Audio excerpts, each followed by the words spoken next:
I'd like to bring in retired FBI hostage negotiator, special agent, and the co-CEO of Convincing Company, Chip Massey. Chip, it's great to speak with you again. Here we are now, over a week into this search.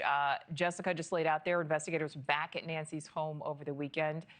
This time they were apparently searching a septic tank, towing that car from the garage. What stands out to you most right now, Chip, and why do you think that did not take place earlier? Yes, and Nichole, yes, it's great to be with you again. This could be a result of additional information that came through as a result of the investigation.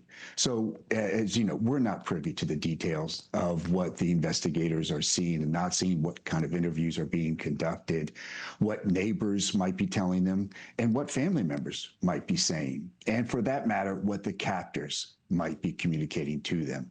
So I am very reassured by the fact that they are returning to the home, that they are, looking at these vehicles.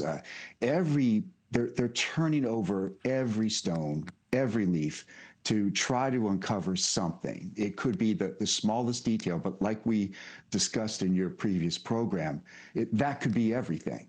So this to me is a great sign. So over the weekend, the family also releasing this now third video to the alleged kidnappers. I'd like to listen to some of that. We received your message and we understand. We beg you now to return our mother to us so that we can celebrate with her. This is the only way we will have peace. This is very valuable to us and we will pay. Okay, Chip, so Savannah using the word celebrate with her, saying that this is the only way they'll have peace. Many people saw this video and feel that there is a shift in tone here. What did you take from this when it comes to the wording and exactly what was said? Yeah, so this was extremely intentional, clearly, Nichole, right? Is that we can see from the shift, like you elaborated on, that now they seem to have some type of assurance that these are in fact the captors. With Savannah saying, "We will pay." And she's prefacing that with the idea of returning our mother to us so that we can celebrate. This is what will bring us peace. So there clearly has been a change for them to show that they are willing now to talk about paying this ransom. As you know, before, that wasn't in play. They were talking about, we need to hear from you. We need clear evidence of proof of life.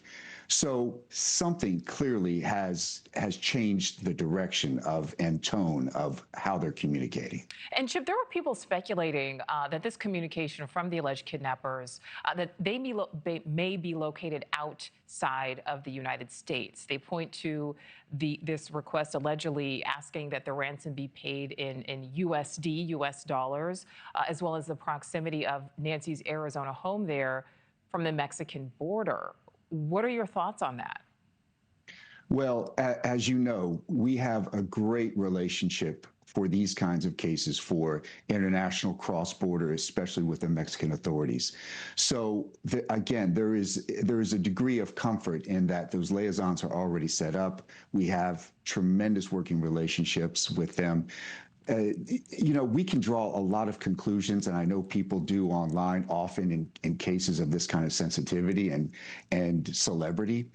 But what is important to keep in mind is, what are the facts that we have on hand, and what are the things that we can look at from a common sense point of view? I think it's important to note is that it's really difficult to do what they did. Sure, it was a cover of night, but there were some problems that happened, right? There was that struggle, clear.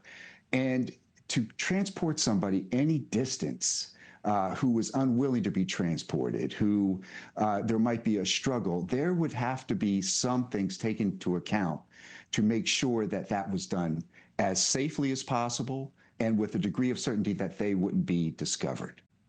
Thank you for watching. Subscribe below and download our NewsNation app right now on your phone, and you will get fact-based, unbiased news for all Americans.